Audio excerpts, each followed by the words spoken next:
मित्रों, पंडित विजय शंकर मेहता कहते हैं कि संवाद का महत्व मन की शांति और रिश्तों में पड़ती हुई गांठ। अगर इन तीन बिंदुओं पर विचार करें तो आज के समय में छोटी सी बात, किसी की भूल, कठोर शब्द या अपेक्षाओं के पूर्ण न होने पर लोग अपने रिश्तेदारों और परिजनों से नाराज होकर संवाद बंद कर देते हैं।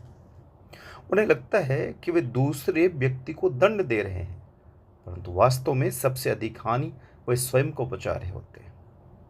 क्रोध और कटुता मन की ऊर्जा को नष्ट करते हैं। जब हम किसी अपने से दूरी बना लेते हैं तो हमारे भीतर शिकायत, अहंकार और नकारात्मकता का बीज अंकुरित होने लगता है। कालांतर में यही बीज धीरे धीरे परिवार के स्वयं के वातावरण में फैलता है और अगली पीढ़ी उसे देखकर धीरे धीरे सीखती जाती है। बच्चे हमारे उपदेशों से कम हमारे आचरण से अधिक सीखते हैं।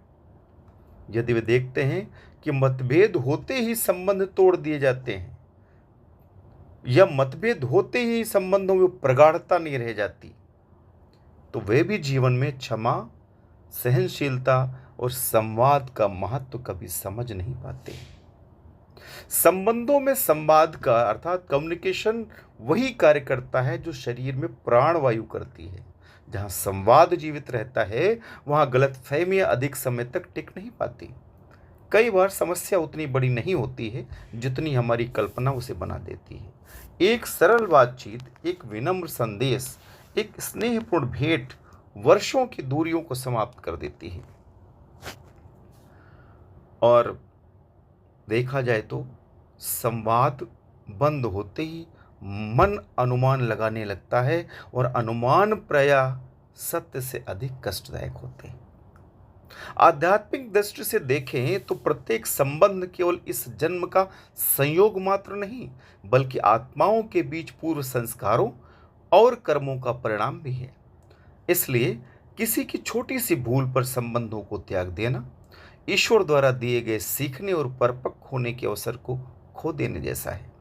क्षमा करना दूसरों पर उपकार नहीं, बल्कि अपने मन को मुक्त करना है, शांत करना है, खुशहाल बनाना है।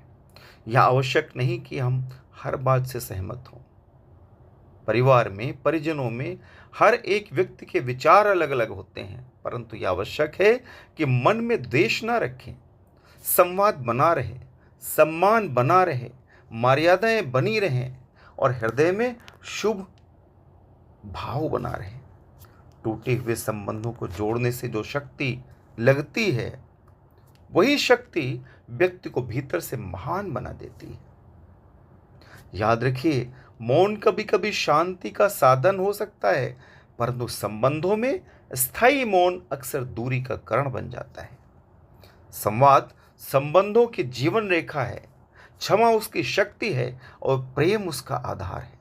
जो परिवार इन तीनों को संभाल कर रखता है, उसकी आने वाली पीढ़ियां भी संस्कार, सहयोग और आत्मीयता से समृद्ध हो जाती हैं और परिवार खुशहाल रहता है। रिश्ते रक्त से बनते हैं, परंतु उन्हें जीवित रखने का कार्य संवाद, क्षमा और प्रेम ही करता है। इसलिए कहते हैं, सुखमय हो परिवार सभी के, मंगलमय परिवार। जय श्री राम।